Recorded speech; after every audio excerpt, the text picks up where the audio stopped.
This is J.W. Hyde. Welcome to GADcast. Sorry about that last house band. They murdered the other ones in their sleep. So, that was a new one.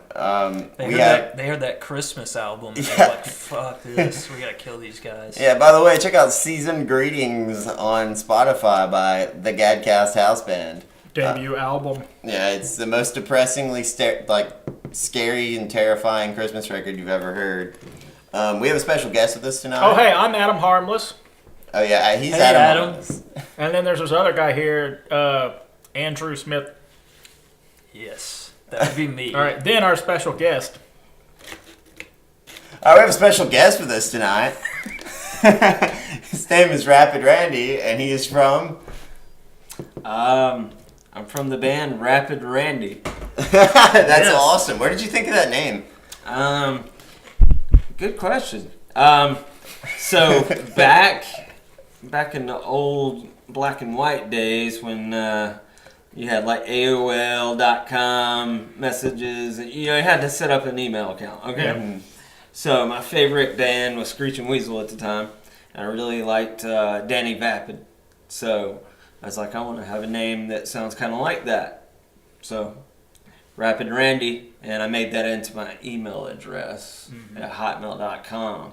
Rapid_Randy. Yep, you know Rapid it. And I used it I still use it. The underscore used to be big. That's how you can tell it's an old email. Because that's what people, now everybody just runs the shit together. It used to be like, no, you put the underscore in there for the space. I didn't always use it really until I started running 1213, and then the bands we would contact through email, so they would come in and be like, oh, Rapid Randy. And I'd be like, oh, hey. So that's just how it started. So, yeah, thanks for having me, guys. Thanks for coming, and thanks for playing. I'm excited to be here, hanging out with you guys again. Thanks for coming back. Yes. Absolutely. Anytime. I can't believe somebody came back. Somebody came back. Been looking forward to it. Yeah, we didn't even have to, kidnap him or, That you know of. Yeah. As far as you know. Yeah. We did not kidnap him. You can't see him blinking rapidly in Morse code. You can't see He it. only blinks rapidly. Rapid Randy. He does everything rapidly. So we heard that you had a show Randomly. recently. What? Randy? Yeah. Played that Punk Art Fest with you guys. Yeah, it was a lot of fun. Or with Tiger Helicide. Yes, that was... Did I pronounce it wrong? Well, no, it was right. I was starting to make noise when potato chips. okay. Oh yeah, you can make chip noises. People know that. Well, not when he's saying the name of the band. Shit. Advertising. With Tiger, That show was one of the most enjoyable experiences I've ever had at a show, actually. I would put that in my top 3 shows I've ever played. And think about it, we only had probably 30, 40 people in the room. But it's the people that were there. Yeah, It was the people that was there. It was the atmosphere, zero ego. People just wanted to have fun. people were excited about it. You had an all ages thing too, so you had some kids, which were bringing a fresh feel. I don't know. Yeah, I'm trying to say that. I think I said this in the last episode. It was a bunch of 40-year-old guys hugging, but it wasn't just 40-year-old guys hugging. Yeah, like there's a whole bunch of like kids there. I mean, we're hugging because we know each other. it was a lot of 40-year-old guys and their kids. Yeah, and it was so cool because like talking to some of the kids who were in high school, they were like, we wish more things like this would happen around here because we we're gotta from make Oxford, more. and I'm just like, hopefully we'll make that happen, because it's so cool, like when that is, because I remember when I was that kid coming to shows for the first time, and like talking to the bands and being really excited that they actually cared enough to hang out and talk, Yes. It's important to have a creative outlet and a place for people to just go and be themselves. I mean, that seems obvious, but a lot of adults don't have that either. Yeah, I mean, even people our age, or my age, in the 40 range, they feel like outcast right now. There's, I don't get to be harmless very much these yeah, days. I don't know. When you are a part of punk rock, it's a youth movement. It's a teenage thing. So when you continue to grow up that way and you stick with those ideals and stuff, you're kind of left alone in your age group. Yep. Yeah. A lot of folks just outgrow it. It was a phase. Yeah, and I made the pledge, like to myself. I was like, punk rock till I die. Like, this isn't going to be something that's just a phase, Yeah. And I still plan on that, because it's really saved my life. It's made me happy. It's made me who I am today. And I think if I took that part of my personality out, I would have a hole that couldn't be filled. You might have some anger issues. You might, I've said this before, but I would have been I'm sure I would be way more successful, but I would have killed myself because I was destined to be a very bland person that everybody thought was weird anyway, and I just didn't. So no matter what, I never fit in. So it's not like I adjusted myself to some kind of punk rock whatever. It's like I wasn't fitting in anyway, but I would just kind of sort of half-ass my way through stuff, and everybody would be like, "Oh, you're a great artist," but I didn't really have any kind of focus or anything like that. And I was only a mediocre artist. It's the ideas. I'm good at ideas. That's about it. I'm not really. But you were intelligent as well. I'm smart enough to lie about it, make people think I'm. You could have went on to, get a real job, in quotes. And I would not have been happy. But you would have been miserable. And I wouldn't have even had I probably wouldn't have thought outside the box enough to know why I was miserable. I'd just be miserable. Yeah. And even like at this point in the economy, those quote unquote real jobs, like the quality of life with those, a lot of the people that I see aren't happy, and they're still having to cohabitate with people that they don't want to. So I'm like, I'm doing what I want to have fun and what I want to do with my life, and I'm lucky that I'm able to do that and also work when I can. So Well, you're brought up to think that money is going to lead to happiness and security and a new family and everything, and so you're like, well, I'm not happy now, but that's what I'm working for is the future, and that's when I'm going to be happy is when I'm financially stable. And then when you become financially stable, you realized, okay, I've got this, but I'm still not happy because you never found true happiness. You were just looking to be financially stable. Yeah, you reached that goal, but that wasn't the real goal. You're like, okay, well, I don't have to worry about paying the bills, but I don't really have any true friends. I've got employees, and a lot of adults don't have true friends. That's a real problem. Especially like my friends, like when I was working in the plant, they were like, oh yeah, our friends are just who we see at work, and then we go home and play video games online, which, it could be fine, but I could see myself like, I have to be in a band. I have to be, or at least creating music on my own. And I've realized that I'm really bad at creating music on my own, so I need to be in a band. But, I'm the same exact way. It's like sitting at home, I can come up with some pretty cool ideas, but if I don't have somebody there to go, oh, nice, or you know, So that's like, yeah. because once I have that response, I can go, okay, well, here's what I do next to this song. Yeah. You know, and that's what creates a great song is having feedback from your bandmates. Yeah. That's why a lot of solo musicians that come from a band and then they do a solo record and it blows, it's because they didn't have input from Yep. Because either other they're playing. musicians critiquing Yeah. the album because they're like, oh, well, this huge musician went solo, so it's going to be great. You're Yep. doing great, man. These covers of Elvis songs are great, man. Danzig. But yeah, like that's the thing with me is like I feed off of other people's energy. So like if I'm being creative, I'm more creative when I'm creating with others. And it's just like playing. I don't even like playing video games by myself. Like it's weird. I like playing with other people because I get more excited the more excited other people are.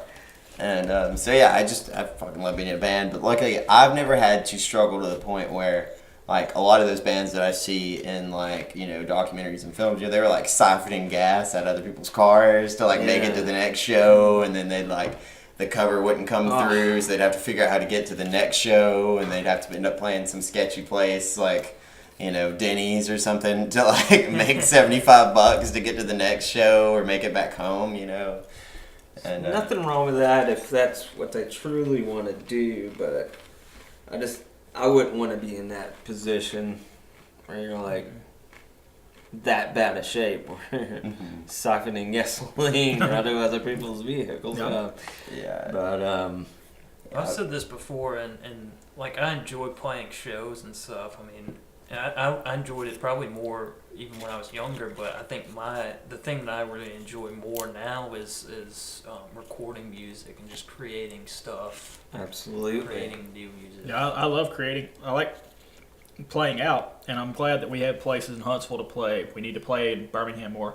We need to get more. We need to get more stuff going on in the Jacksonville, Anniston, Oxford area again, because that would be fantastic. Because again, I'm not dying to go on any kind of tour anytime soon. I'm not saying we're not going to do it, but I'm saying that I should look up and talk towards the microphone instead of looking down at my potato chips.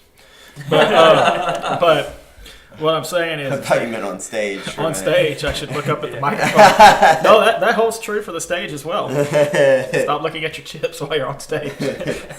But stop watching chips on your phone while you're on stage. Yeah. I'm like, Punch. So Adam's munching on some nachos. I If mean, you haven't heard him already. I'm munching the hell out of some nachos. Anyway, if you ever see pictures of us, I'm the fat guy apparently. So, but what I was gonna say is, I like the idea of us having something that's great here. I don't feel like I don't want to have to. I want to tour. I want to play shows in other places, but I like for us to have opportunities around us to really build and grow stuff. Yeah, I like the community. Yeah. The community thing, and see that goes back to me feeding off other energy. And the more relationships you build with people, with other bands, the tighter the community gets. And I think that's a fantastic thing. And I think that's something that we're working towards as a almost like North Alabama community. I mean, maybe even further south, you know, and maybe even other parts of the tri-state area. But it's really interesting, and I think that the Punk Rock Art Festival was a very, very positive experience, and It was a step in the right direction. Definitely. Honestly, I wasn't expecting it to be that great. Because, like, my set fell apart. It was supposed to be a full band Backseat Virgins show, and I kind of fell apart, and I was just like, I was not looking forward to it at all. And when I got there, man, like, I got on stage, maybe the first song I was a little nervous, but after that, man, it just, I don't know, the crowd was amazing. You guys were supporting me. There was friends I haven't seen in like 5 years that, like, I know they had to get a babysitter to come out. Yeah. And they came out just, you know, not to see my music, but just to support me. Just to be around for it. Yeah. There we And man, that meant so much. I'm sorry I wasn't there for you guys. It took Let us me a down. while to It's get. most people were still asleep or having their morning coffee. Yeah. I was getting ready, and I was like, I'm totally gonna make it, and I missed it by like what 30 minutes. Yeah, something like that. We didn't really play a long set either, but like I will say that I don't play favorites. I always say that. But your set was my favorite set of the day, and That means a lot, man. It really does. I had a great time singing along. Like it was the most sing-alongable experience I've had in a long time. Sweet. So Very nice. definitely, like all the bands were amazing. I was gonna hands say down. that's all well and good for you, Randy, but his favorite set should have been like the Tiger Helicide one. I was gonna say. Well, that was my favorite set that I played in. No, because I played in Randy's set too. I played the tambourine. You That's did. right. That's right. I almost played in the Nowhere Square set too. Yeah, you were up on the stage. I was doing some Walking Dead cosplay. You played into the set. You may have been the happiest person in the room. I mean, you were glowing, man. It was kind of infectious, you know? Yeah, Matthew. I was like, I apologize, and like in a group Nothing message. to apologize about, man. And Matthew was like, "It's okay. We were just happy to see you having fun, and it made us have fun to see you have fun." Yeah. A lot of bands want people to mosh and hurt each other. Yeah. I just want to see people smiling and Yeah. singing along. And Well, I've made this decision. It's in my little notebook that I carry around with me because I've really been trying to think about what I like and don't like about shows. And I've made this decision that I will, and I've never done it, but now I'm making a point to never ever do it. And I will actively kick anybody in my band who does this. Never, ever, ever, ever, ever. I'm never gonna tell the audience to get up and dance. that's horrible. I'm never gonna be like, everybody needs to come up here and dance. Hey, y'all in the back, get up and come up here. Move forward. Yeah. I did, but only because everybody was about a foot away from the stage, Yeah, and I saw that they were moving closer Yeah. as each song progressed, and people were actually having fun. So I was like, "Why don't you come on up? That's Lay fine. your ball sack on the." I Yeah. made a joke. Yeah, I was that's like, fine. "Come so close that you put your ball sack on the Yeah, stage." You know. I remember that line. But when people are just But when like, somebody's like, when you know that the audience, like you're saying, the audience isn't into it at all, and you're like, come on, guys, get to the Yeah. front, make some noise. if people are going to dance to our music, it's going to be authentic. It's not going to be because I tried to pressure them into it. And first of all, how often does that even work? Yeah, most people start walking So outside you're for a just gonna- cigarette you're break just gonna- because they're like, this is So awkward. now you're making it look bad. Well, you're making So the people feel person- awkward because they're like, Yeah. well, if I don't dance, he's going to look at me Yeah. weird. Or, Well, that's the you thing. know. We've never looked bad because somebody didn't dance at one of our shows because I never asked anybody to dance at one of our shows. Yeah. So then when the people do dance, it's like, oh, that was great. Yes. And when they don't dance, it's like, okay, they were watching us play. Yeah. Different people are doing different things there. And, I mean, you're supposed to be on stage enjoying the performance. Is your main interest to get people moshing? That's the most important thing to you at a show? No, I don't care. Of I want course them, I want not. them to have fun their way. But that's the way it comes across when somebody's up there. They're like, they're basically screaming, I'm not having fun because you guys aren't having as much fun as I want to see out there. Yeah, Yeah. it's It's almost not like a- authoritative. Yeah, is what it I'm not feels. getting that feedback that I want from you. Yeah. You guys aren't doing your part. And I'm not having a good time. Yeah. So you guys better have a good time. Yeah, and I mean, Yeah. sometimes you do just have an audience that's not into dancing and stuff, and that could still be a good audience. That doesn't even mean it's a bad audience. There may be one person in that audience that's going to come up to you afterwards and go like, hey, I run the club up down the street, Yeah. or hey, I run this record label. You guys were amazing, dude. I want to sign you. I was sitting in the back of the bar the whole time. Yeah. But if you were sitting there going like, what's wrong with you guys, man? Y'all not having a good night? Yeah. Like that guy in the back with the record label may be like, Yeah, what a douche. they're just not quite there yet. Yeah. I think I'm going to skip talking to him after the Yeah. show now. Yeah, it might give you like a loose cannon. Well, vibe. again, I'd rather not draw attention to people not it being in.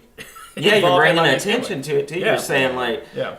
we're not good enough to get these kids moving. Yeah. yeah. So I'm gonna have to tell them to do, and then that's not gonna work. It's gonna backfire. Like I am guilty. I have done this before. Like when we're about to like pick up a song. I don't think I've done it with Tiger Hillside. I might have do the like finger motion. That's like I hate that. And I've done it. You do it in a comedic way. Yeah, but I don't remember if I've done it with the band, and I don't think I have. I can't see you actually doing that and being serious about it. No, if I'm doing that, it means I'm jumping off the stage and I want people to dance with me. But I haven't done that with our band, and now I know. Noted. Not to do that because Adam will kick me. And it was funny because I really expect him to say kick out of the band, but no, it's just a physical kick. No, I won't. I would see you with a big grin ear to ear doing the, the hand thing. It's about to be a breakdown, Instead of looking pissed off and doing no, there would be no way. It is true. I would not kick you out of the band. I would kick you. Physically kick me. And the audience would love it. I would love it too. You know what I'm saying? So. Yeah. Dude, that karate dance and shit, I hate that more than anything. Yeah. Oh, like the hardcore, the picking up pennies, Yeah. like hardcore dancing? Yeah, that was really popular when I was younger. Yeah, I got really big. That was huge out here. Yeah, Gadsden was all about picking up pennies. It was huge everywhere, and it's still huge at hardcore shows, man. It's like beat the fuck out of each other. Mm-hmm. I mean, and do like MMA moves in the middle of the pit. Stuff where But it feels kind of like the problem is it still feels so phony. It's like imagine hurting yourself doing something phony. Yeah, that's what it feels like to me because it looks like you're doing what you think you're supposed to be doing, and then you're hurting people at the same time. It's like It may seem cool right now, but Yeah. 30 years from now, what if you like knocked some kid out and he had brain damage? And you have to live with that when you're 80 years old, and you go like, "Oh, I was an idiot. Yeah. Look at me. That karate move kick looks so stupid. I thought it was so cool, and I fucked somebody's life up." I mean, I haven't really heard a lot of stories of people getting super hurt like that, because most people run for the hills when people start doing that.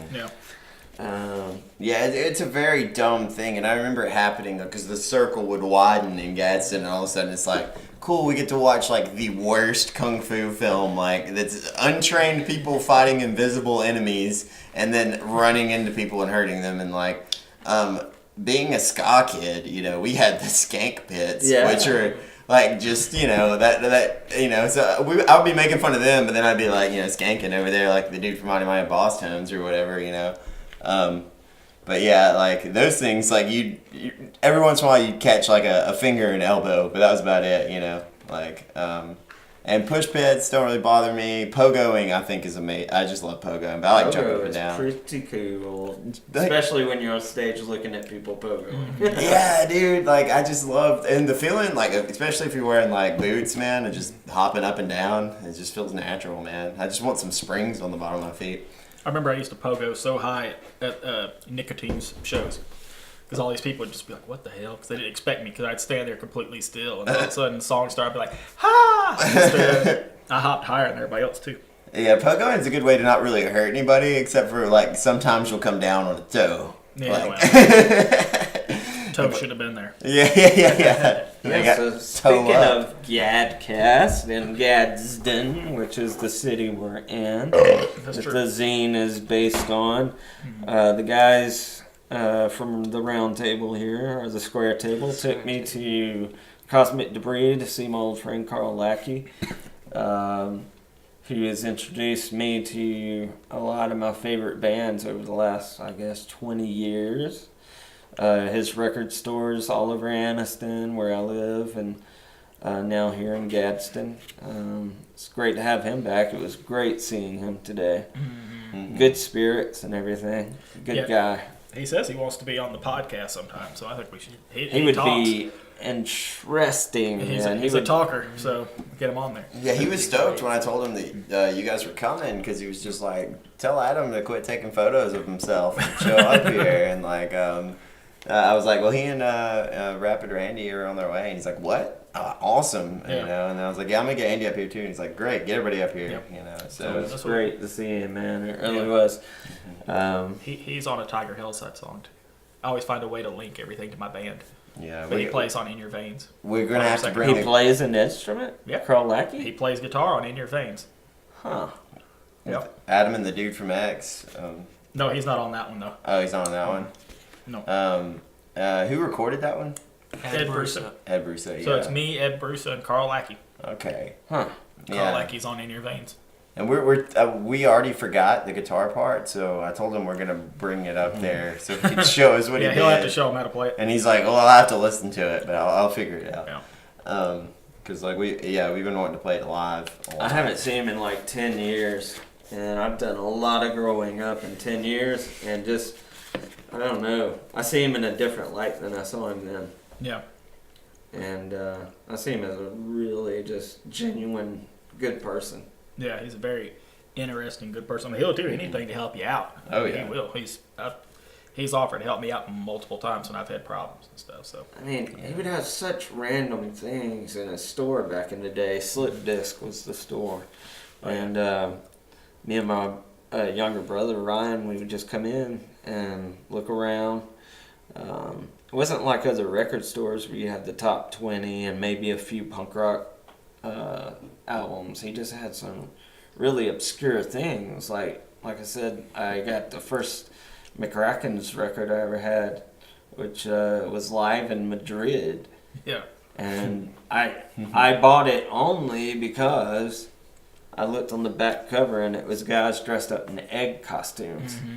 And I was like, I had no idea they were pop punk, which was my favorite kind of music at the time. Got it. And he had always had the CD player lined up where you could listen to the CDs before you bought them. Mm-hmm. So shout out to Carl Lackey. Definitely. The first two CDs of the bands that he ever, because I walked in and I was just like, I had no idea.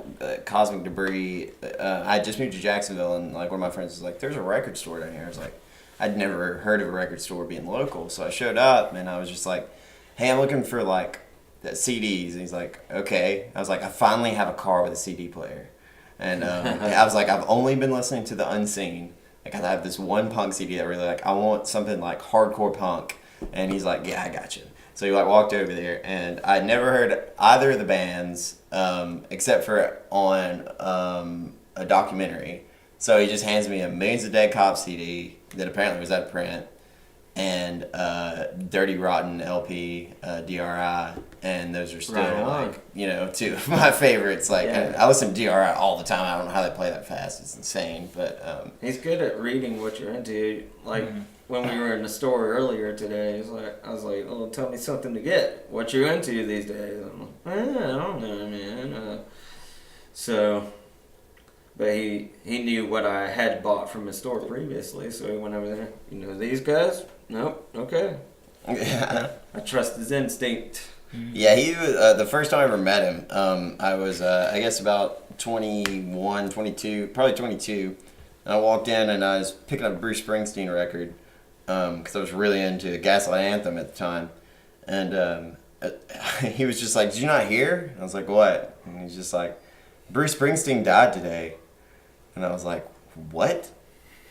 And I didn't have a smartphone, so I couldn't fact check him, So I was just sitting there, and he's just, staring me in the eyes, and we're staring each other down. I was like, "You gotta be fucking with me, right?" And he's like, "No, man, he's dead." And he's like, "It was an aneurysm." And I was like, "Really?" And he's just like, "No, I'm fucking with you, man." And he's like, "That record's $1.50. You sure you won't want something else? It's not a very good record." Oh, man, dude. Was this on April Fool's Day? No, this was just Carl's introduction to me as a human being. This is just how I met him. That's so weird because I don't know if I told the story last time, but Larry May of CD Seller, which is also a great place in Anniston, he did a really horrible trick on me on April Fool's Day once. Screeching Weasel's side band, the Riverdales, had been broken up for a little bit, so he called me on April Fool's Day, woke me up, was like, "Hey dude, I know you wanted to know this, so I just gotta tell you. The Riverdales got back together. They're playing Nashville tonight." Oh my god. I'm like, "You're fucking kidding me, dude." Full band, Ben Weasel, Danny Vapid, Danny Panic? Yeah. Tonight, Nashville, dude. He's like, "Just let me know, we'll order some tickets." "Okay, cool, hold on." Got in a huge fight with my parents to go to Nashville that night. So I finally figure out a way to get there. I mean, it's just a horrible scene at the house, man. And I call him up, like, Larry, dude. All right, I'm cool. How much for tickets? What was that phone number to get tickets again? What are you talking about? The big Riverdale show tonight. Oh, April Fools, man. And this is before like Google and shit, so his word was good to me. Dude, still haven't forgiven that one. Yeah, that is way too sick of a burn. Like, you know, like at least the Springsteen one, like, it didn't cause like more than like maybe 2 minutes of trauma, but that's like. Did I tell that story last podcast? No, that's a great story. Yeah, it's funny now, but it's funny now. Yeah, but not then. So he was kind of like an apprentice of Carl's. He worked for Carl at Slip Disc, and then he split off and created CD Seller in Anniston. I don't know if I ever actually made it down to CD Stellar. I'd heard about it. Back in the day, it was a lucky time having both of those there. I preferred Slip Disc, but CD Seller had its own like cool stuff. CDs, both of them loved The Cure. So if you like The Cure, you go to either one of those places, and there's always going to be tons of Cure shit. Yeah, Slip Disc, he'd always just told me was his old shop, and that he'd made the logo look like the Public Image Limited logo. Yeah. And yeah, we just had that like really goofy crazy colored elephant out front at Cosmic, and that was when I had met him down there. Here's what's funny is I never went to Cosmic Debris back in the day, the old Cosmic Debris. I never went there. Because when Slip Disc went away, I didn't know that Cosmic Debris was Slip Disc. Because again, now you can just find out everything all the time. But a lot of my regular friends, I wasn't hanging out with them as much. So I didn't know it's the same place. I never went there. You just didn't travel as fast. No. So I didn't know, and I wasn't as much of a part of the scene. Like, my connections to the scene would have been Randy and Aaron, mainly. So. And we had stopped hanging out. Yeah, we really weren't hanging out. Kind of went in our own directions. But Larry from CD Seller... that was some of the first real shows I played at Anniston were at CD Seller. Yep. And that probably where I met Adam. I don't know. Maybe we knew each other prior to that. I think we met at the Quintard Mall. Okay. Yeah, we talked about that. Yeah, we talked about that the last time I was here. I was at your rehearsal when we talked about it in the last one, so we won't go into it. Yes. We went to y'all's rehearsal where Larry was there watching you play, supposedly to audition whether or not you could play at CD Seller. Yeah, and we ended up doing... And he said no to the tailgaters. He was like... Which was Aaron Green's other end of Syndicate Lounge. Yeah. Which they were great. But it was only two guys at the time. So, but they were good. They weren't bad. How was the playing space at the CD Seller? Like, was a crowd? He would move all the CDs around. Yeah, I mean, those shows were fun. Yeah, and there were people packed in there.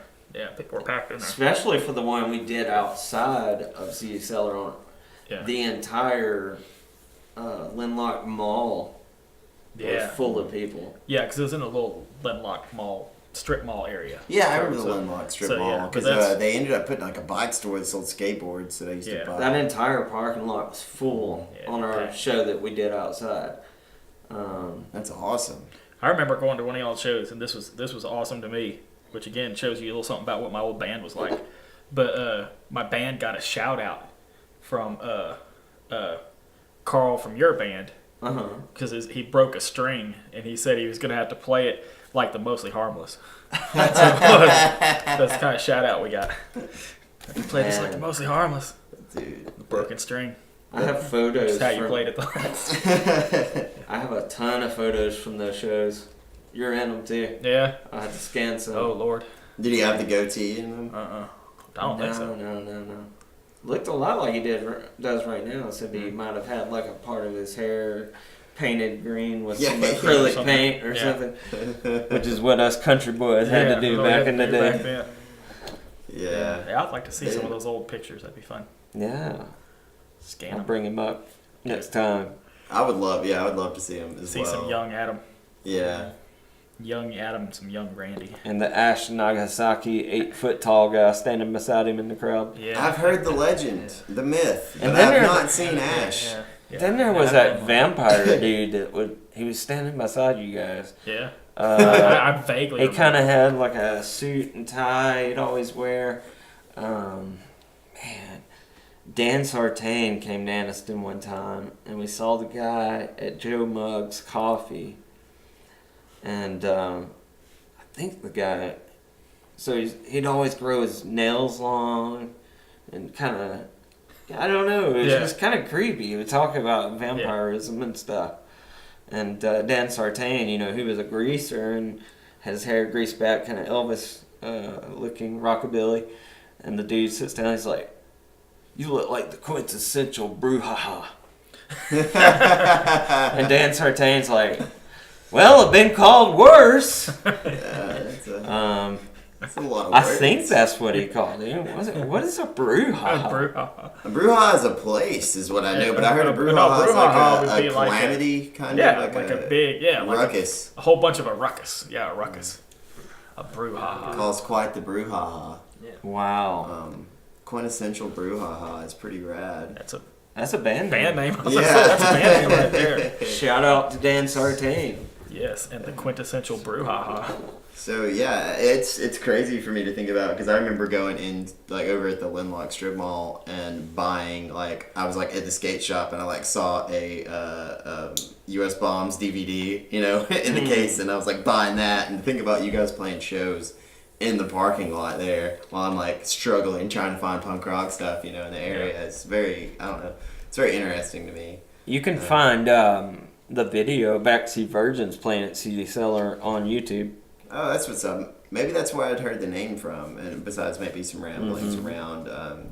Yeah, there's 2 songs. I think it's like Marilyn and Vivian that were professionally filmed at that show. That's awesome. Did you have any songs that you enjoyed playing the most at the recent show at the Punk Rock Horror Fest? Yeah, Marilyn really felt a lot of fun. Actually, that's one that sticks out. Yeah, that one's always fun to sing along with. It's just usually me in my car. And, Tiger Helicide is going to be working on covering a Backseat Virgins song, actually. Really? Yep. Yeah. Probably should have told you that already. Yeah, would have been tell something me you about might have it. cared about. Tell me about it. Tell the world about it. Yeah. Right What now. what song was it? I don't know. You waited till Andy quietly went to. I said the Big Boy Go Pee-Pee. It's one that's not a girl's name because I said I'm not going to do one that's a girl's name. I wouldn't expect you to. No, I actually heard "Don't Get Married" for the first time during that set. Yeah, And, that was a fun one to play. I won't do that one either. It was But That's an older one too. Yeah, that was a lot of fun. Because now I have that record now, and it's great. That was cool to hear for the first time. So what's some of you guys' favorite current Alabama bands? Maybe even Gadsden. What's Gadsden got going on? Now, I'm not putting you on the spot where you have to name bands that you play with. we're going to be doing some cutting. You don't have to name bands you're friends with, but is there a big scene here, or is it just several, 3 or 4 bands? Jacob Reagan is in a lot of bands, and they are all the Gadsden bands. Yeah. But my favorite of the Gadsden bands right now at the moment, just like offhand, is I'm obsessed with listening to False Sons recordings. False Sons, yep. Because False Sons recordings are just amazing. And then I'll watch the show of them playing at Cosmic Debris. I don't know if it was Artifacts at the time or Glass Onion. Either way, Glass Onion, Artifacts, and Cosmic Debris. And all the same place. They're all the same place. And technically Slip Disc. So I thought you might say Eyes on the Lips. Eyes on Lips I know you really love Eyes on Lips. I count just because Eyes on Lips plays in Gadsden. Yeah. They're not. They're not really a Gadsden. I count them as a Boaz band because I want some cred from our hometown. But False Sons, they're really good. We've played them on the show before, and we played them on the radio show. Mm-hmm. But they have, of course, Jacob Reagan from our band. Mm-hmm. Also has Brad Norris he was obviously the thing he's most known for is he was the second singer of Norma Jean. Yes, okay. When you said Brad, that's what he's most known for. I used to know that guy. He did a venue here. Yeah, his venue is great. That's him. We played there. He's one of the coolest, nicest guys you'll ever meet. He's super nice. Like ridiculously way too nice. The band he was in prior to that, it was like a Christian hardcore band. I believe they played at my club, 1213. Yeah. Oh, really? Yeah, I remember the first time I ever saw him play with the band was he played with this band called Comrade Engineer, and I just remember his energy, like, and the way he moved, and like he was like first person I'd seen like wrapping the cord around stuff, and they opened for the Chariot that night in Gadsden, you know, at that venue. Yeah. And the Chariot was great too, but like they just like that whole night was perfect. They even had a guy that did like poetry first, and I ended up buying his poetry book. Like the guy was actually good. But when the Chariot played, man, dude walked out and was screaming at people on Broad Street, just like pedestrians randomly walking by, and then yelling at cars. You know, people trying to go into Blackstone, and you know whatever was there at the time. And it's just a show I'll never like forget. Like it was one of the craziest shows. I was like 15 at the time, so it was like really, really influential on me. I was kind of young at that time too. I remember I went to a couple of shows there. I can't even remember the name of the venue actually. The Old Santos was the one that I went to because it was in the Old Santos Printing Company. And what was cool about that was they didn't renovate it really, so like parts of the ceiling, because it was such an old ceiling, would just fall while you played, like rain. It sounded like I was quoting Blade Runner. What band were you playing with at the time when you played in Gadsden? Do you remember? I think it was NC-17. I still got to get recordings of all those. Man, I thought I gave you guys that. You did. He did. The one in the paper sleeve? He's got him. I just need to get. Okay. Yeah, I have him in the stack. I must not give it to you. Did I not give it to you? I didn't get a copy of it, but I know it's on Andy's computer, So in other I words, can he bring lost it.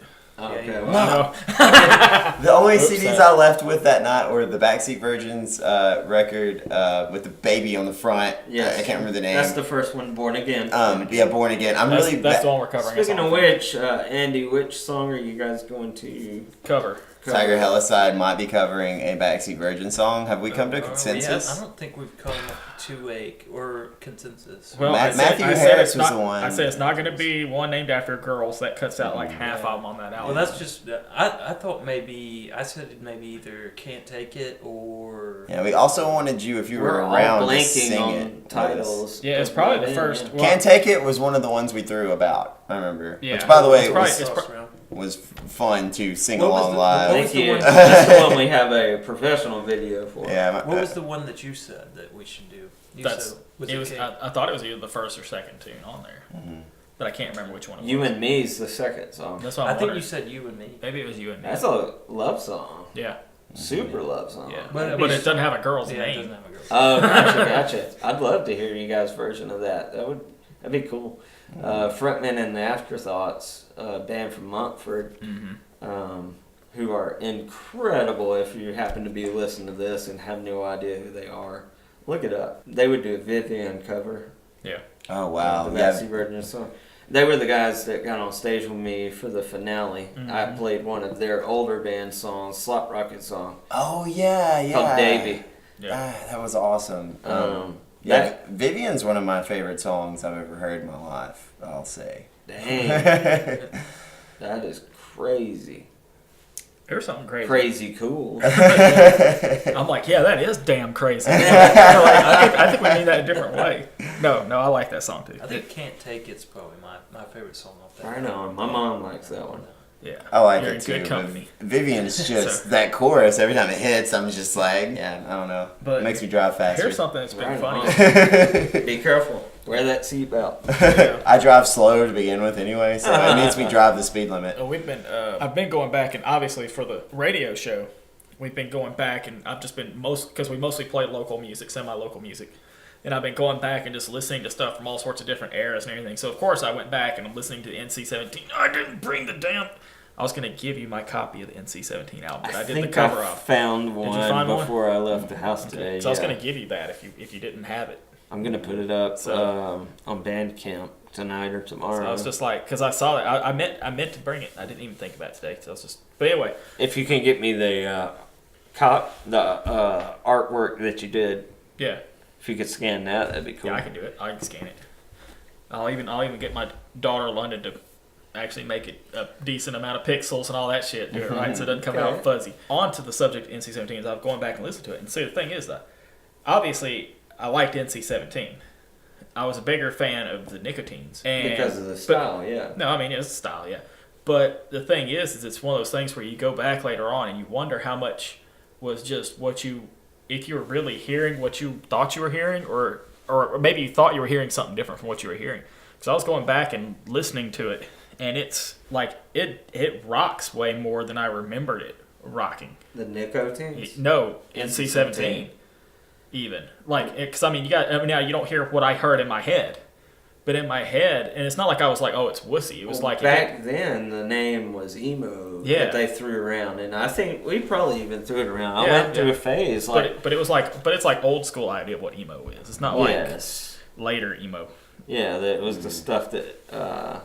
But in my head, Sunny Day Real Estate. What I used to say, what I used to say emo was it was like taking punk rock and making it hard unnecessarily. That's what a lot of emo sounded like to me. It was like, what if we could make a Ramones song that wasn't catchy?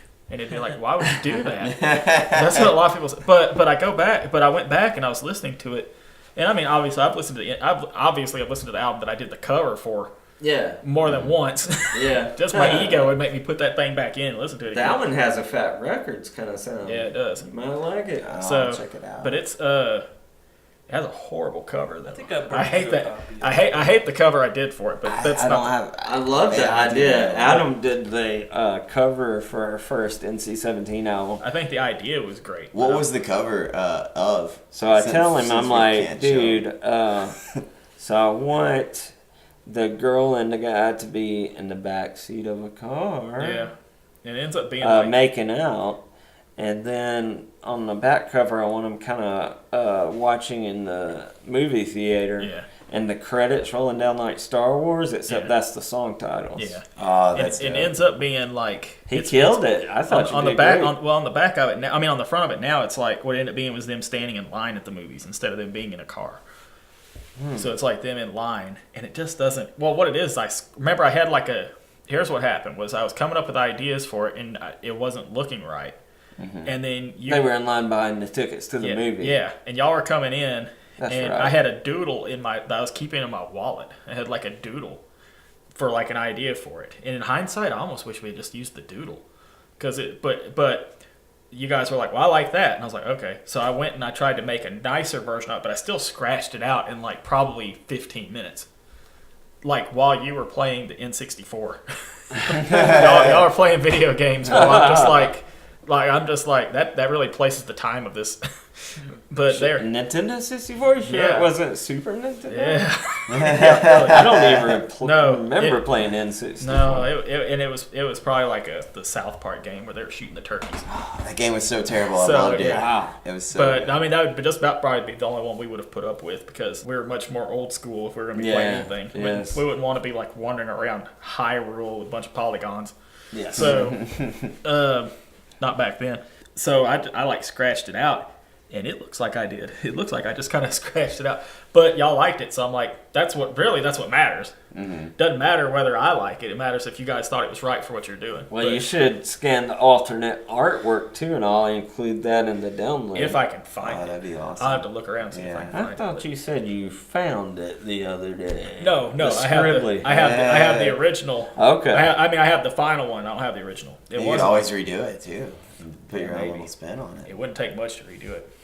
I love the idea of the back cover though, because basically you're looking at the back of the couple as they're watching the movie at the very back row of the theater. Yeah. And then you got it goes up screen with the credits rolling down and song titles. Had we put more time into it, it probably would have been better. But it was black and white. Yeah, it's just like a pencil drawing. Fast times pencil drawing is like. I probably did. I don't even think I think I just did it directly in pen. I don't even think I did pencil then pen over. Yeah. It's just. I loved it. I loved it at the time. I still love it. And I think honestly, at the time, I didn't think it matched what y'all were doing. But now I look at it and I think it matches what you're doing more. Yeah. So it's a different my perspective on it. I have that. Sometimes you just something prejudices you in a certain way. So like I said, I never disliked it. If I disliked NC-17, I wouldn't have done the cover. I would have been like, I'm not putting a cover on this. I have no idea why I went in that direction, and I think it might have been because of Neil and Carl, the other, you know, it was two sets of brothers and Nicotine's, me and my brother, and then the Casper brothers. Yeah.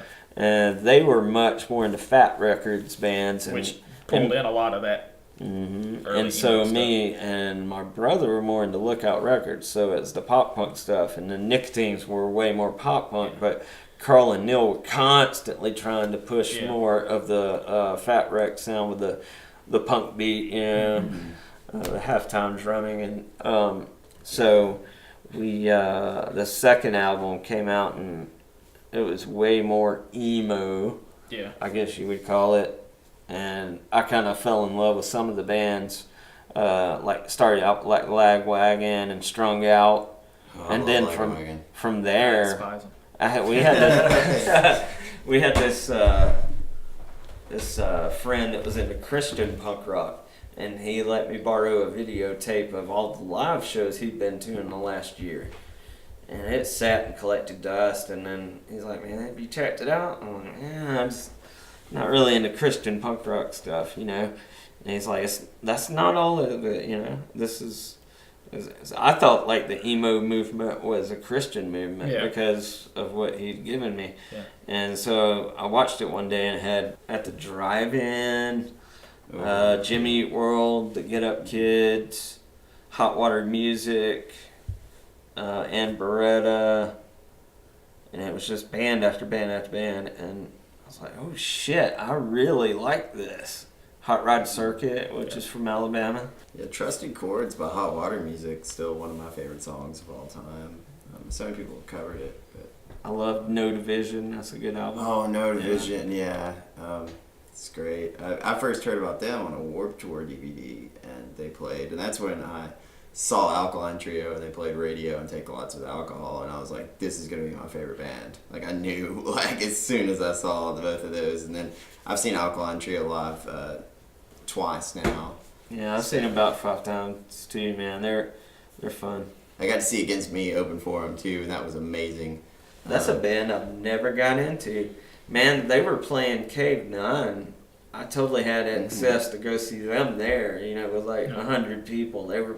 They were coming when they were pretty big. Not famous yet, but, you know, they were packing that place out, selling it out in like 10 seconds, you know, when tickets would go on sale. But I don't know, maybe I was exiting the emo movement. I guess around the time after, I was in it for like the Get Up Kids. They never got super popular. Yeah. And Alkaline Trio, I was into that, and they didn't get super popular.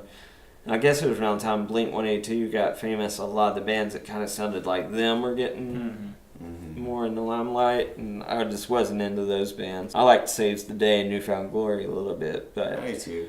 But everything like Yellow Card and stuff like that, it just wasn't my deal. No, I saw Yellow Card live. Fall Out Boy just wasn't my deal. I could dig on the first 2 Fall Out Boy records, but that was pretty bury young at the time. Well, I booked Dig a hole and throw them in there. I booked Fall Out Boy for their first album.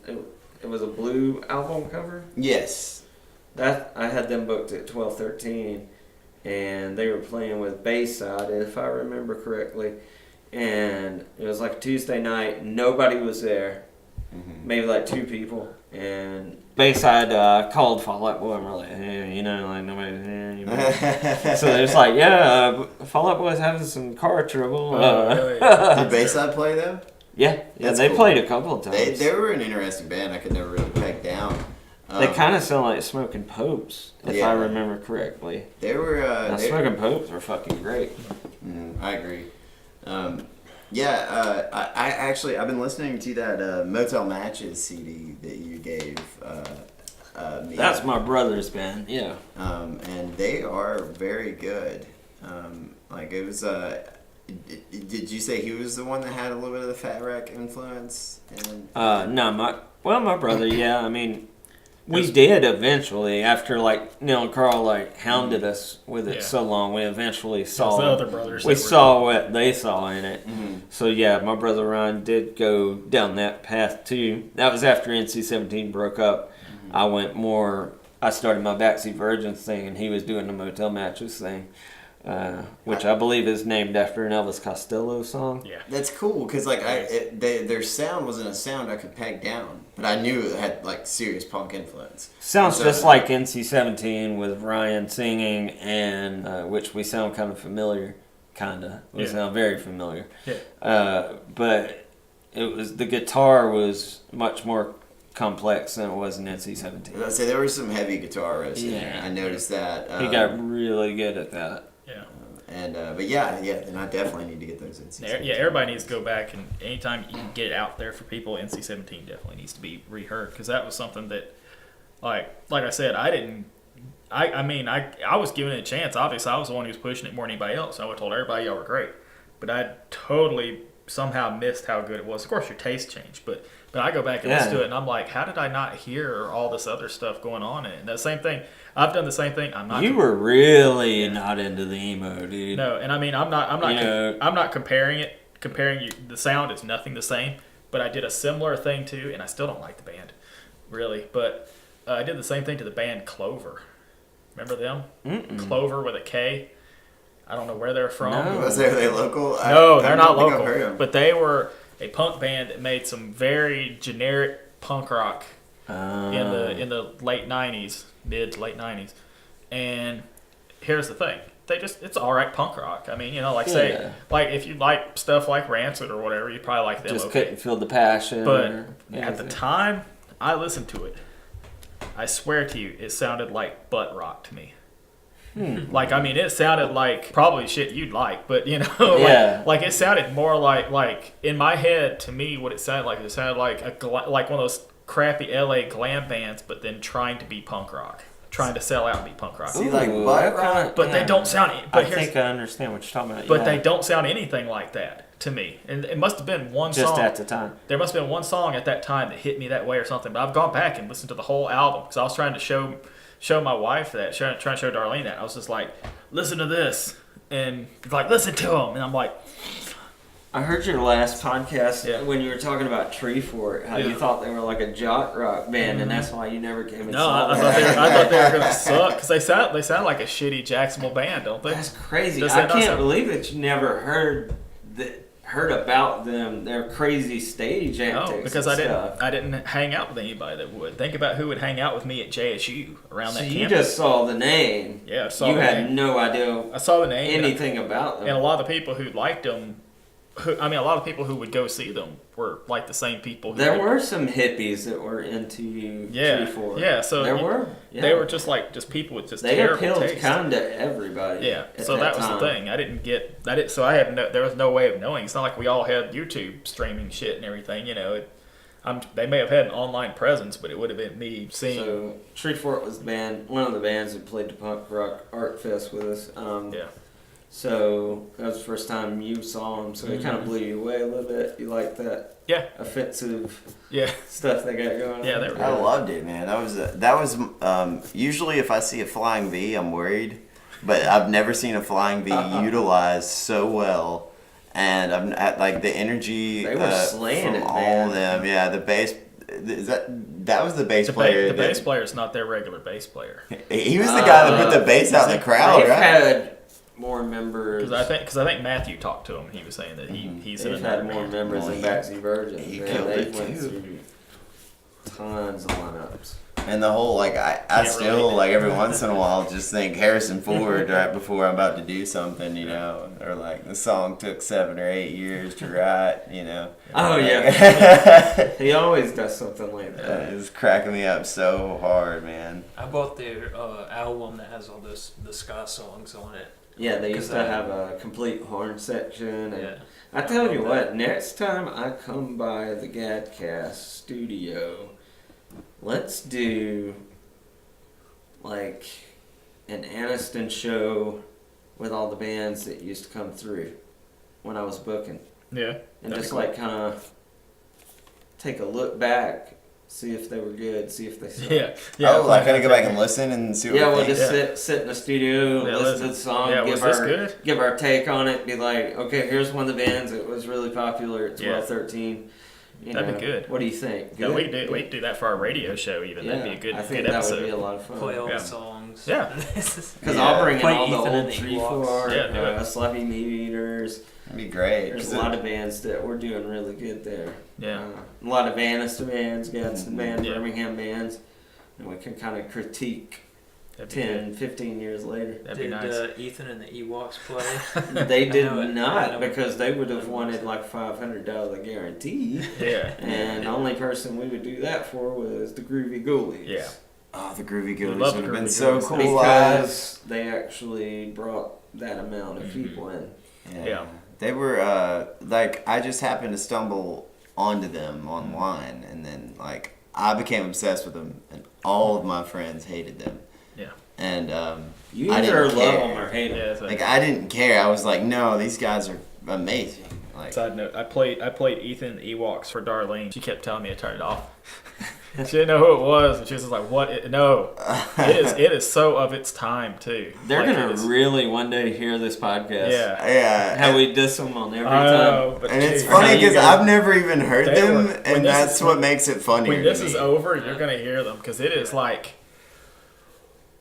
it is so of that era. It is like I mean, you know, I'm not gonna say they suck. It just I am. it wasn't what I was into. They were. I mean, they're very much like what was kind of on the radio at the I time. mean, it was Grateful Dead stuff, right? No. Fish. No, It was alternative rock. it's like it'd be stuff like that, like Meet Virginia, kind of Oh, singing wow. shit, Oh, I like can't throwing wait. a little bit of Harvey Danger. We'll listen to Oh, some of Yeah. it. Yeah. Can't handle that. Yeah, it was I some. can't take It was some rough Can't stuff. take it. And I remember I had a friend that I worked with who was like friends with them, and he's talking about them going to play in New York, and he's like, they're playing for this big AR guy, you know, And the two other record people label. in on Yeah, and he's like, and then like he talked about him coming back, and he's like, they didn't get any record label interest. I don't know why. They're great. And I was like, they're not. You know, if you're big in your hometown, Yeah. that says nothing. That means literally You nothing. could, you know, you can bring out 500 people in your town. That still means nothing. Because if you can't bring more than 3 kids or 0 kids out to a city 3-4 hours away, then you've got some more journeys to be had. Yeah. That is an interesting concept, yeah, because if someone's traveling like to BFE, as they would call it, which would be home for where we are, Yeah. you know, then that's something. You Yeah. know. It's, But it happens. I mean, that builds egos with bands when they get really good, and then all their friends are like, this band is Yeah, really I- tight. You know? I will say and then this. it just Ethan and the Ewoks were really good at what they did. I can't diss. But Can't it's, diss them for so that. they weren't like, it's not like they were bad. And they were very popular. they completely accomplished what they set out to do musically. well, yeah. God damn it, they did. Well, it's just like it's kind of like my feelings. For the love of God, they did that on purpose. Which I don't know. They did that If, shit on purpose. I don't really think everyone here shares my opinion, but like, just like I said, like Eric Clapton is a very talented musician. No, he sucks though, dude. And I wish he'd fall off that stool. I Fuck. hate it. I hate all of his music, and he's so And you're good glad at his kid died. I hate his face. But he's so good at doing it. I just don't care. That face, he can't help it. But you know who I hate more than Clapton? Phil Collins. I know. Oh, how dare you! Phil Collins. I know, Phil and Collins- that is the one that always riles people up. Phil Collins, I don't feel like you have to love because he did that shitty Tarzan song. But Yeah, which I thought was Elton John like one night. Elton John fucking sucks. But The Lion King was better than the The Tarzan Lion King soundtrack. fucking sucks. What's Hamlet? Don't say Hamlet sucks. It's not Hamlet. It's Kimba, the White Lion. Which was based off Hamlet? No, Can't go back you and watch. feel the love tonight. Go watch Kimba the White Lion. Go watch that. Yeah, but was it It's Hamlet? It's an old anime Yeah. that they ripped off. Yeah, okay. Well, but then Kimba ripped off Hamlet because there's no way an anime was written after Shakespeare. Hamlet does not have the dude wearing the skin of his father on his head like Kimba does. That would make Hamlet better if the dude was running around in his dad. Especially if it was Flesh. the David Tennant, Patrick Stewart version. Exactly. You guys are losing me on the Shakespeare, man. Sorry, English I major. truly thought that that wasn't Hamlet. Yeah. That would make it so much better. Yeah, It yeah. would. But no, He cooked him and But- served but- him like ham. but That's what they call it. Kimbo, That's why he's called ham. Kimbo the White Lion. Kim. I'll tell you who's better than all those horrible musicians. Yeah. Lion. Who's lying? They did the Transformers theme for the Oh. 1986 movie. Lion? Transformers. Dun-dun. They're called lying. No, Lion. Lion. Just Lion. Just lying. Oh. Just They lying. lucked out with That's that how band badass name. they Not are. white line. No, just Lion. Just Lion. Like us. Like, see, they're cooler than us. Like, White Line's a great band. See, we're cool. Yeah. We're cool, but we'll never be so cool that we could just get away with calling ourselves Tiger. Tiger. We gotta Even be if Tiger. it's spelled it weird. No, they're fucking Lion. Like, what are you? Lion, the animal. Lion, something else? No. You got a just problem Lion. with it? Yeah. It's for fucking Lion. Who are you? Like, goddamn Lion. Like Yeah. when the children cry, white line? No. Fucking lion, Lion. man. Lion. My And- mom is still like, she's still like, well, this is the closest band you've ever been in that I can tell people the band name and not feel totally ashamed. But it is still an offensive band name. I don't know how Hellicide is offensive to people. Well, it's got hell in it, but it's like, It's spelled. It's Helle. Yeah. yeah. In high school, there she'd always be like, what? People would be like, what band is your son in? It's like the Screaming Cocks, you know, and it's like it's about rooster. Our logo's a rooster with a Yeah. but like, and then Damn It Bobby, you know. So like, I don't know. Yeah, see, Tiger Hellicide. It's all it is killing helicopters with tigers. I still think we need to bring back George Wallace's wheelchair. George Wallace's wheelchair. She can tell her friends about that. Yeah. Like, Oh yeah, no, everybody can be on Everybody board with needs that. He's in Yeah. George Wallace's wheelchair. Yeah. But I do pride myself on that name. yeah. Have you ever been in a band with a crazy, like, a band name that you've been worried would Yes. be like? Yes.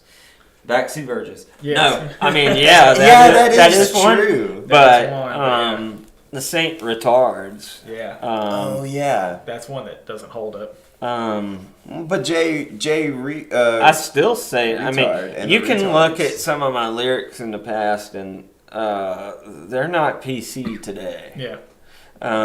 But they weren't meant to be offensive at the time. Well, that's the thing about things that happen in the past that a lot of people don't think about is like, yeah, things were different back then and things have changed. And that's what's cool is that you can notice that stuff and also understand it, you know. I mean, it's okay to be PC, but don't be so PC that you think this person must be a bad person because he had a retard in his vocals. Well, we need to be able to. You should be able to go like, Randy's a good guy and he didn't say he hates retards or something. You know what I mean? Well, that was a sign. Because what I was saying was, I'm a retard. Yes, it's true. When I fall asleep, I drool. Yeah. Which could be very offensive today. But that was common. If you didn't know who I was. It was common vernacular back then, actually. So, like, really. Yeah, it kind of came and went though. It had come back because right before that was kind of a really bad thing to say, and it came back. It was a lighter thing. It was in a lot of punk rock at the time. Yeah, it was. Along with, It was, but it wasn't bad. It wasn't like when he told me the band name. I mean, I didn't think it was a great band name, but not because of the word. Because I was named it after a Saint Bernard, Yeah. except it was Saint Retard. It's like a word play that wasn't quite working. But even back then, in the golden days of the internet, I received a letter from this girl that had heard us on some website. I don't know. But she said, yeah, I just needed to tell you that I loved your band name. I'm like, wow, okay, cool. She had went to this private school, and there was like a rival private school nearby, and I think they were called, it was like the Church of Saint Bernard or something. So they called them the Saint Retards. Oh, wow. Yeah. And I was like, wow, okay, cool. weird. Well, I was see, like, we- I'm going to tell everybody that's why I named my band that. We were the Bow-Ass Pirates at our high school, so everyone else called us the Blow-Ass Butt Pirates. And, which would I was like, that would have been a sweet band name. especially It's since like, it would have thanks made for our. enhancing our band. Yeah, I was like, we'll I mean, take it. if we take that, dude, that'll totally make the football players stoked about our band playing. But there is an actual venue in Boaz now. They're doing house shows, so it's like it's kind of super secret, because I'm trying to keep it I in. love that. Yeah, and it's in all ages, so like no substances ever, which is interesting. I like that vibe because everyone's just really present. Now that I don't do any substances, It makes it a lot better. I would To go love to places. do more shows like that. Yeah, and so I will actually let them know if you are just in case you wanna want to do throw it that. out there because it's a good crowd. The nice some thing good people. about smaller shows, house shows, and even like this. Say if we did more shows like this latest queer show, Yes. say if that was more of a regular occurrence. The nice thing about that is I think it allows for more experimentation.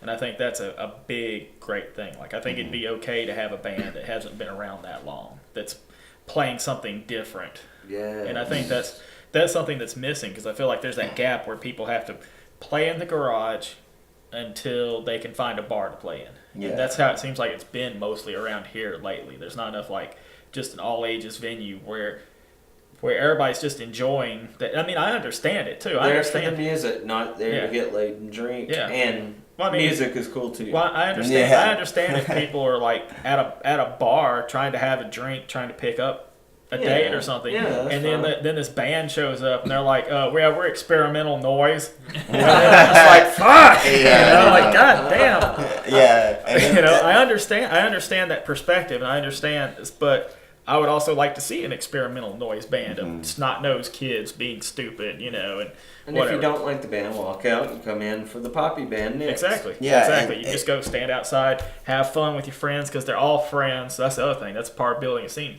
If everybody's just buddies and stuff, that's what we talked about before, me and Andy, about Andy's music, not the music Andy makes, because that doesn't bring anybody together. But Andy's music when that venue was around, how there was a bunch of people who were friends and stuff. He can go on the road Which with venue? Daniel Johnston. Huh? He'll be all right. At Andy's Daniel Music Johnson's outside.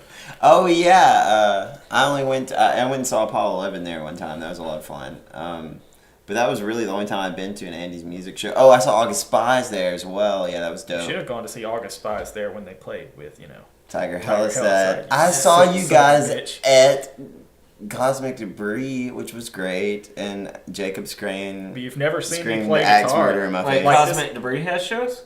They have, yeah. Mhm. And he'll do them again. He That said, was- he was thinking about doing another one. I'll talk to him again soon because we would love If for you- it to be us, Yeah, like you and us. Yes. yeah, that'd be cool. That was back when it was over on the corner there, and it was it was Glass Onion. Glass Onion. But yeah, but see, here's the thing. Here's how I know that you suck. But no, you saw a picture of me with with my guitar, and you're like, "You got a BC Rich?" And I'm just like, "Yeah." BC Rich. And it's because the only time you've ever seen my band play is me doing vocals.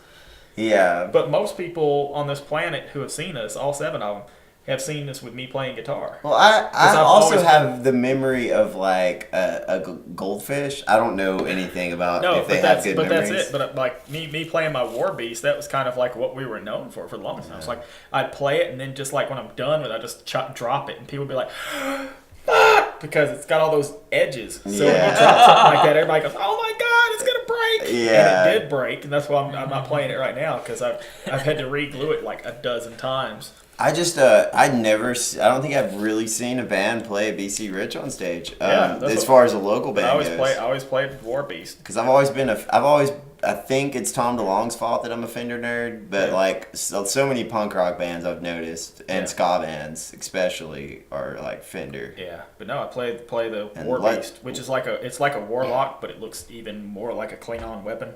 So that's It why, does. So that's why I got it, because I'm not a metal guy at all. All I do is play fast.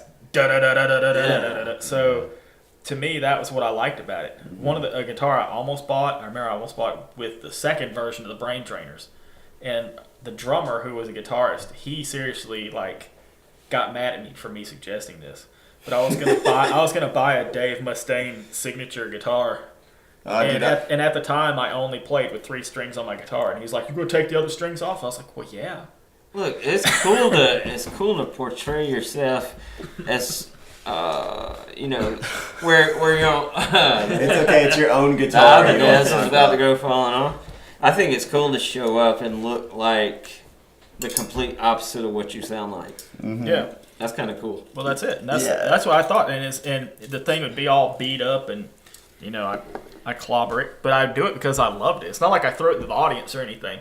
It's not like I'm like, yeah, smashing on stuff. I would just be playing it, and then I'm just like, done, drop to the ground, kick it maybe. And it's not like that you Jump guys on it. weren't heavy. It's No, just we you were were heavy. a different form of Yeah. heavy than is expected when you see BC Rich. Yeah. When you see BC Rich, you're like, you think like, I don't know, like, I don't even know. Like, Yeah, the funny thing is, I from my experience with my BC Rich, and I also have a Warlock that Casey Ponder gave me. that's also BC So, Rich, right? Yeah, BC Rich. Yeah, a Warlock is a. I mean, a War Beast is like a combination of a Warlock and a Beast, I guess. So it comes to Yeah. War Beast. So Well, before we wrap this up, guys, I think we need to talk about the show one more time. Definitely. I think something was born that day. I think there was like a new movement. I think that there were a lot of new friendships and connections made, and like Adam says, I think there's a momentum that we need to capitalize on right now. Agreed. We do need to get a show set up with some of the bands that played that show absolutely. in the areas of Gadsden and Anniston, and not let the excitement from the show fade away before we get a date out there. Yeah. Do we still have that group chat? Because we could probably just like, Yeah. but now We let's need to get another get show Aaron going. involved Yeah. again, and we need Yeah. to, maybe do a brothers show and then do a Gadsden show somewhere around here. Yeah, we gotta find a place to play in Do games. some all ages stuff, Mhm. and Yeah, I like all ages. I've shows. tossed around the idea of having a show here, but if we could figure that out. Yeah, it's it has just like a little house show the here. house show here. house But party. I mean, it could happen if you. if it was a small kind of event. Yeah, if you invited like 20, 30 people and you said, hey, we don't have a lot of parking, Yeah. we'll come pick you up at Walmart or something, Yeah. Yeah, well, Johnson. and we could talk to Hayden and see kind of how he does it because he Yeah. manages to pull off house shows without any, like substances or anything, Yeah, going anything. like. He's got to Anything plan that's it so- correctly. Yeah. Yeah. And it's he does like it's basically an invite only thing. Yes, So because you don't want people coming in you don't Yeah. know, Mhm. stealing stuff in your house or Yeah. bringing major drugs inside. Mhm. If the cops come because neighbors call, you don't want, some Anything crack, to worry. cocaine. Yeah. yeah, that would be, Heroin. that'd The be cops come, unfortunate. Just be Yeah. just loud noise, and that's it. Yeah, loud noise would be definitely. I love house shows, dude. Me I too, played man. some They're so Tuscaloosa intimate. house shows. Those are great. I've never gotten to play a house show, but everyone I've been to, I'm like, Oh man, you gotta feel that feeling. and I think you would dig the Maggie's crowd. You probably Andy and Matthew and I or some of them. You met us, but yeah, there's a lot of good folks out there for real. And now Hayden, the guy who runs it, he's got his own radio show on Jacksonville Radio too. So. See, it was all that connections that we got. I mean, Yeah. it was just good people met a lot of good people, Mm-hmm. Yeah. and that come from all different walks of life. Lots of And different interests With and our stuff. yes, that all and come with our together. powers combined, we are Yeah. Captain Planet. Yes. Exactly. We even know photographers now. Yeah. Yeah. Two of them were there, and they did great. Yeah. And they were very happy to be there, and they gave us the photos for free. Yeah. Yeah, that was the best part. Like, We just need a person Yeah, right. that does video now. Yeah. And then we got the that'd be complete package amazing. Yeah. Yes. to make this into an actual somewhat scene. Yeah. Mhm. I hate using the word scene, but just a place that's music active, Yeah. live show active. Exactly. yes. And you don't want to do it every week. No, it doesn't have to be every week. Maybe even once a month, and then skip a month. Yeah. To just make it where we can have these nice big shows for people. just to get have together. it where it goes like, okay, well, we need to have options of venues where we can just go, all right, we're gonna set up a show for 2 months from now. Let's do it. Yeah. So Yeah. we need to kind of have a meeting of the minds. Definitely, and we can always keep the communication up. And like I said, I'm ready to play a show whenever you guys are. So Gadcast House Band's gonna be rocking a show. I look forward to recording some music with you guys. Yeah. Yeah, and I was gonna mention that as well if you wanted to talk about that, but I didn't know how much you guys wanted to delve into that yet since we haven't started it. So yes, I'm down for literally anything. Well, we've started discussing it, and me and Randy have been digging up lyrics and stuff that we have for it. And we just have to get everybody together to work on it. But I sent some creepy song ideas, and Yeah. nobody wrote back, and I Yeah. was like, I really creeped them out with my ideas. no, there was good stuff. Wait, in there. was I in that post? Yeah. Yeah, I guess I must have just missed it. Yeah, it's in there. Adam did a thumbs up, and nobody think else I did did. anything. I I was think like, I liked whoa, it. I really creeped them out. I had like 10 or 12 songs on there, and I wrote ideas, and I was I'm like, gonna have to this look one's at that. really bad. This one's about blah blah blah blah blah. I haven't figured out if I know that both Jacob and Matthew have shown an interest in being in the band. Mm-hmm. I don't know if they're going to be in the final version. Which one's going to be in the final version? If both of them are, or what? I mean, there's no Well, no reason to look to the future. Just go, hey, let's turn this into a recording Yeah. project and see where That's it what I'm goes. saying. shows Whoever, because that's what I was thinking. Like, it starts out a recording project, and if we decide to play out somewhere, then we can do that. We can worry about that later. Right now, Yeah. just get the project out. That sounds Yeah. great to me. And all those songs, I'm down. I haven't even looked at them. But I'm Matthew down. was really into it after he listened to the back because I had mentioned it to Matthew and he said yes, but Matthew just says yes to everything, I guess. And then I was like, we were talking about Backseat Virgins, and he was really into your album. He was like, whoa. And then Maybe I can get a new band for Backseat Virgins too. I would kind of like that. Or for my Rapid Randy revival, if I could get like a backing band. He said he would be down for that, but that's something if you ever do want to reach out to him. And you might talk to Matthew about that. Are Okay. like vocalists, to do the other parts too, in his friend group. So, I mean, that's just one possibility. As far as the Brain Trainers go, I think the Brain Trainers has a lot of potential because I'd like to hear you and Andy both singing together. Of course, my voice will be in there too. Right. But I think you guys have voices that would complement each other because you both kind of be poppy and punky.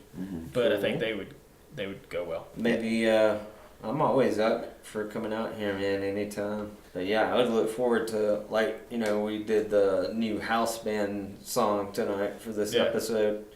That was a lot of fun. Yeah. And was. I'm just happy to meet all of you guys, I mean, you guys are so fucking cool in my book. Yeah. Like, you're really genuine people. Same with you, man, because I I haven't met, this kind of people in a long time. Like you guys are like Adam. Like, when I first met Adam, that was it. Yeah. Best friends. How do you snap like that? I don't know. That was very I impressive. was man. impressed by that. Yeah. I was like, that was. Damn, I got to be a better friend now because that was a hell of a snap. Remember thumping knuckles? Yeah. I was very good. Oh, I bet. Because I could do my finger yeah, like this. I remember that. Oh. The girls like that Yeah. too. Sorry, girls, you can't see this. Yeah, that is pretty impressive. Actually, I could do some. But yeah, I would wrap it around the thumb and go, fuck.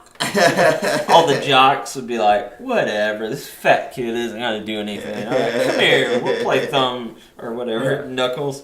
And I'd have them worn out, dude. I'd be crying. But yeah, but no. But yeah, just having new friends around me, this is amazing. Well, dude. these guys are and the energy you guys have. You have positive energy. There's no fucking ego. There's no fucking drug problems. There's just... Yeah, it's great. They're great to create with. That's how it works because it's... Yeah, nobody goes like, I don't like that idea. No, our only limits are really like what we're capable of doing.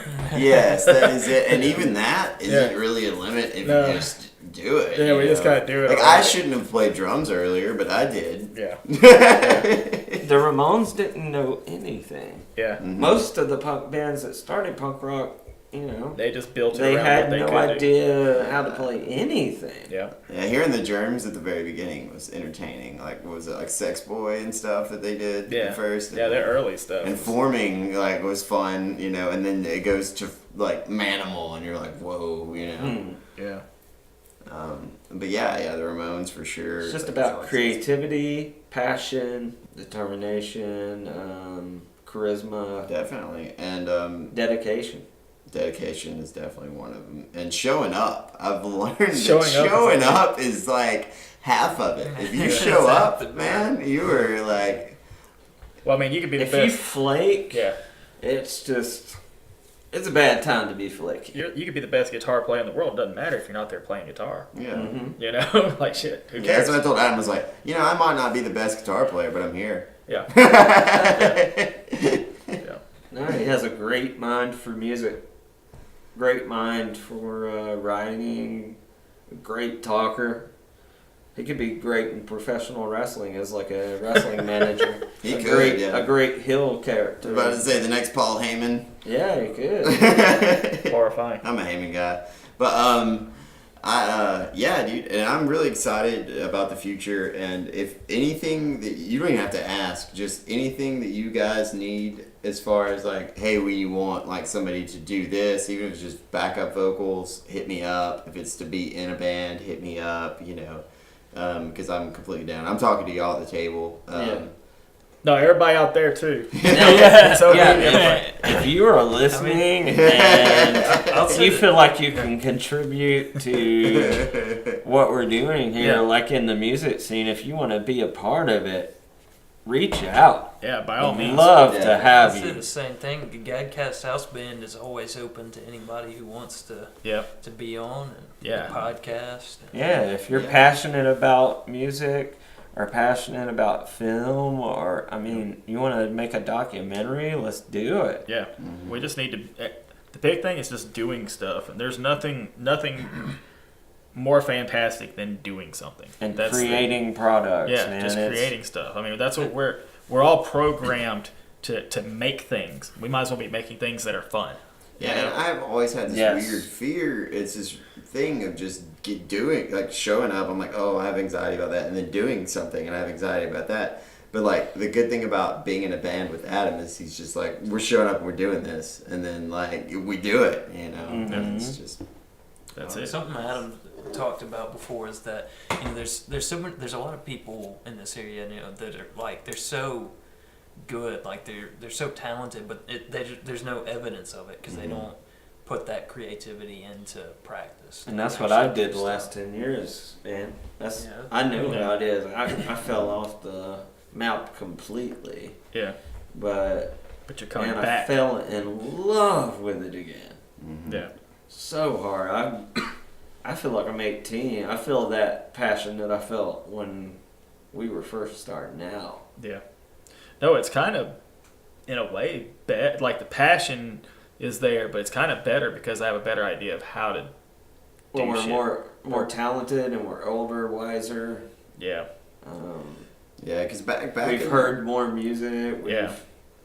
We're more diverse. Yeah, I figured more out eclectic. Clover doesn't sound like hard rock to me anymore. Yeah. Treefort's not a... Treefort's not a bad college rock jock band. Yeah. Well, for me, it's like it used to be a teen angst. Treefort's not cool beans. And like now, it's like no older. misconceptions. It's different because it's not teen angst anymore. It's just raw, like pure energy. Middle-age angst. Middle-age. Yeah. Angst and like just being stoked, which is like a really cool thing. Yeah, well, not getting to the point where you're not worrying about what's cool and what isn't. And even if you don't think you don't worry about what's cool, you kind of do up until a certain point. a little bit. And it happens. But I care even less than I used to about being cool. I care more about doing what we want to do. That's it. And that makes such a massive difference. And it's just the opportunity to be creative with other people.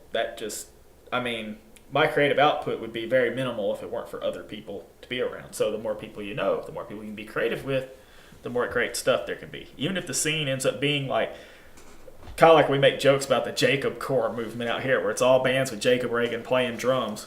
but even that, he's though, positive. You know, he's putting a positive thing against him by being a part of all of that. exactly. What if we didn't have a Jacob Corps movement? There would hardly be any bands because there wouldn't be anybody playing drums for them. Yeah. It'd all be a bunch of acoustic pop punk bands. You know how bad that could be, Randy. but no, I couldn't help that one. But you see what I mean though. It could be Yes. like having somebody who's willing to play with the other stuff. My skill set is so limited. I don't usually have much to offer, but I can at least, push like zine stuff and things like that to help people, like as far as that goes, and help other people get together. Like when Ben Farley came to town to play, he needed a band. Now I got Matthew Harris to play with him, and then Matthew brought in Nate. I forget his name. False Sons. Oh, just Nate as well. Nate Glenn. Glenn. Nate Glenn. There. Hey, we're mentioning the other people in the False Sons now. But we got them to play, and they just jammed with them. They got drunk and jammed with them. This was at Carl's. Yeah. So Yeah, more collaboration needs to happen. That's yeah. mm.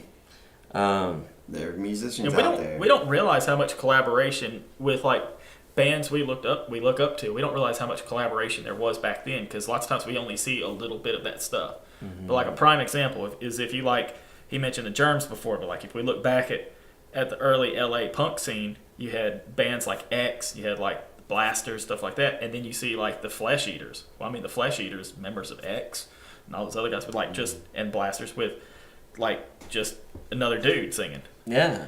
And that was another whole band making fantastic music.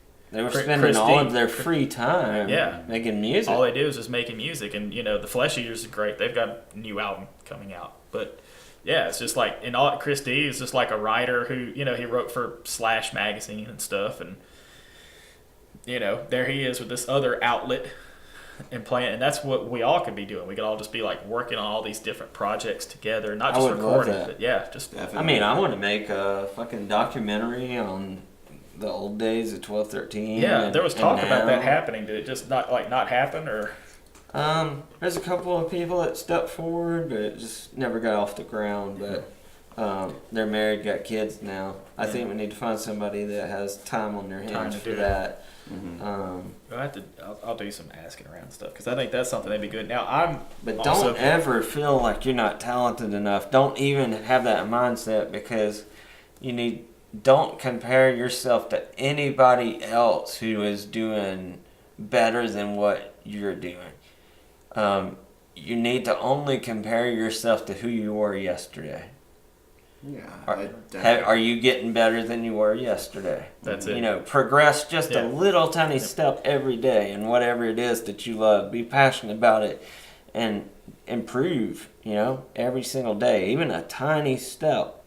And that's what you need to weigh your thoughts on your talent. Exactly. Yeah. Don't think, because it used to bother me that Teenage Bottle Rocket hit so hard and big. Yeah. When we were doing it at the same time, you just get bitter that way. Yeah, but just worry about your own stuff, Yeah, don't compare yourself to others who are doing great things because they're on their own journey. Yeah. Mm-hmm. And at one time they were having the same conversation, about what they were going to do next. And that goes out to everybody listening, Yeah, don't worry about I think you should only get inspiration from other people. You shouldn't let what other people are doing hold you back from doing what you want okay to be inspired by the people that are doing great things, but if you see all of your friends around you getting record deals and going on tours, and don't let that make you bitter and say, well, why not me? Yeah. Pity, self-pity. Yeah, no, just do what you do. I'm just excited to play, and I can't wait for more things like that festival, the Punk Art Festival, to happen. And I know that we can make them happen. Yeah. And I can't wait for us to. It says something when Aaron Green started to chat with like 20 people on Facebook just to get the setup of the show together, like when you're going to play, your set time, what instruments you need to bring. And still to this day, we're all still chatting in that little box about a show that happened a month ago. Yeah, there's still people in there, though. There was just something special there, and I think anybody that missed out on that, man, you're going to really want to be a part of whatever happens next, because there was just something special in that room, and you see the photos and the magic, you can see it on the stage, but man, it was a small crowd. It was. But it was one of my favorite shows of all time. Small, enthusiastic, very happy crowd. Like, I mean, they were, I don't mean like enthusiastic as in they were just all dancing all the time either. So, I mean, no, not even dancing. No, because they would have, first of all, they would have died because there was like 11, 12 bands playing. Yeah. They danced all the time. But I did almost die. Yeah, see? But then, but it was like people who were really interested. Like, you look at photos and you can see like some of the photos of like the crowd, like say when we're playing when nobody was there. But you can see people like sitting at the bar just like looking. Like they're like they're watching TV. Well, that's fine. Yeah. Because they were still watching. They weren't outside going like staring at the road. Yeah, exactly. Those were the same people that came up later and were asking about, how awesome it was that there was an outlet and that they wanted more things like this to happen. There needs to be more for people. So, I mean, it's great, and I can't wait for more shows, and we will find them. There's so many creative, intelligent people with so many big ideas and stuff and those big ideas won't get off the ground unless you meet other people to help you meet that goal. For the resources, money issues, Yeah, I've really gotten out of the business of, I mean, obviously if somebody asks me what my opinion is of something, I'll tell them. But I'm saying I've really gotten out of the business of telling people what I think they're doing wrong or what I think they really should be doing and doing all that outside of like advice on say on the creative side. I don't make suggestions like that unless it's something where it seems like they're wanting my opinion on it. And but what I want to do is I always want to help them move forward with what they want to do. Like, how can I help this person? It means so much to a musician for a fellow musician and friend to come up to them and offer an encouragement. Yeah, it's I accept what you're doing. If you did this, think about doing this, Yeah, it's always a positive extra thing. Like, positive critique, yeah. But it's not like, oh, you suck. Yeah, you need to change genres. I'm not really sure about what you're doing. Why are you doing this? You should actually be doing this. Yeah, it should be more about helping the person reach their goals. Not trying to help. You're not trying to make all the bands sound like what you want the bands to sound like. You're trying to, or not just bands. I'm talking about art in general. But like help that person become the best, whatever it is they are. And don't be afraid to reach out to your friends and email them and go like, hey, I need help. I need a drummer. Or hey, can you come over and do this track with me?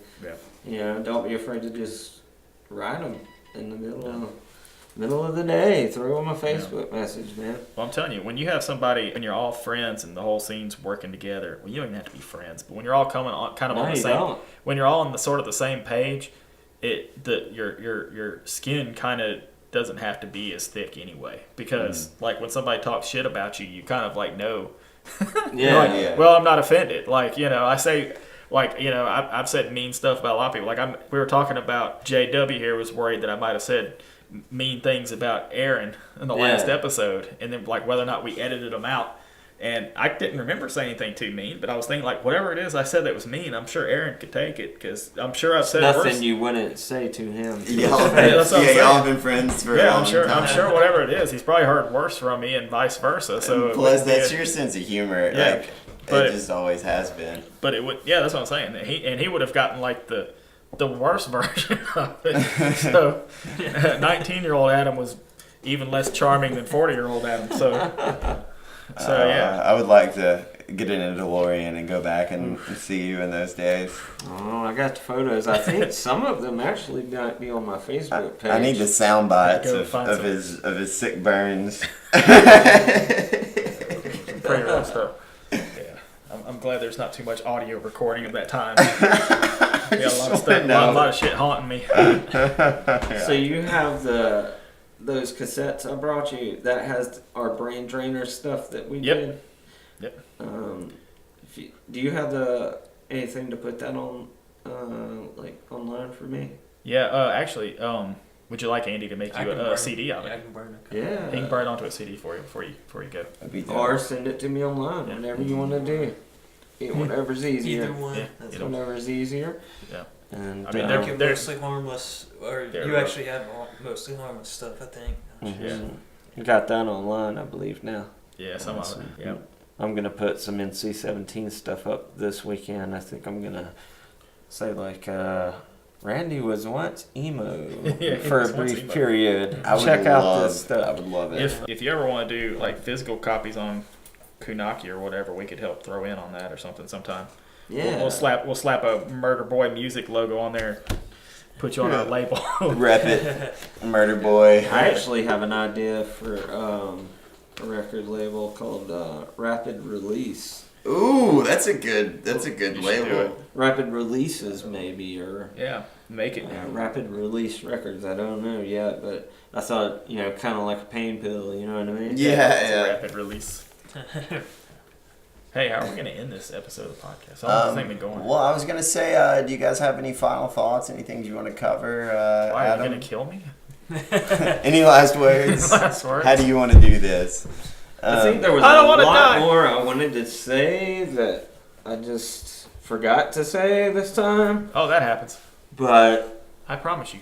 I think there's gonna be a lot more of these to come. We'll Oh, definitely have you back on. Yeah, anytime you want to appreciate be on. that. If you want to be Come on on. next week, you can be on next week. Yeah. We'll maybe, go buy more maybe records. I will. Yeah. I'll become a main member. Yeah, we Definitely. really don't mind that. We That's- really that's totally. we try to awesome. encourage other people to come on, and you're the are you is he the only one who's been on here twice? Yes.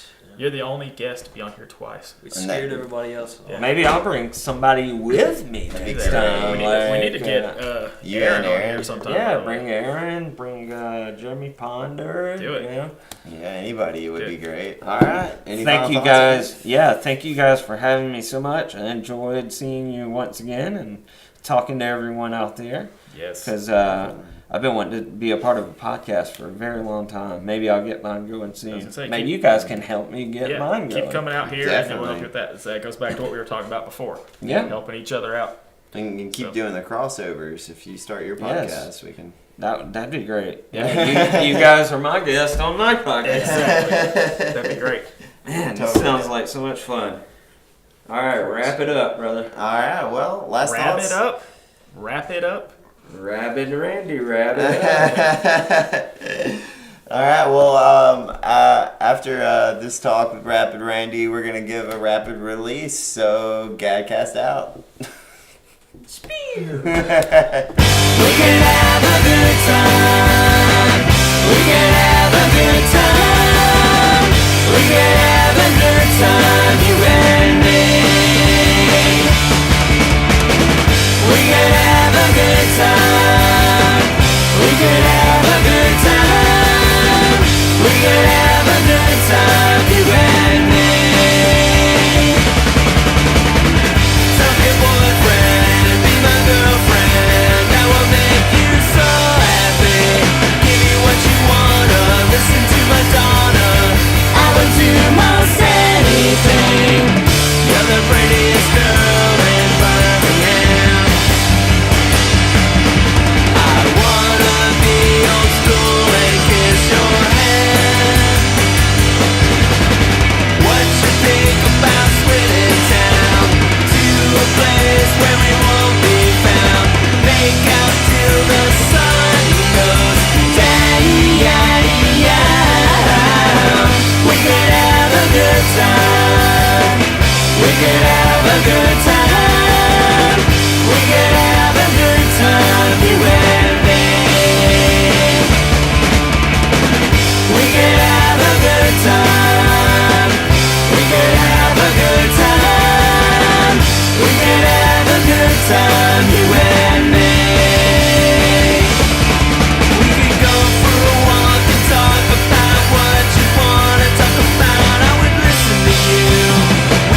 side.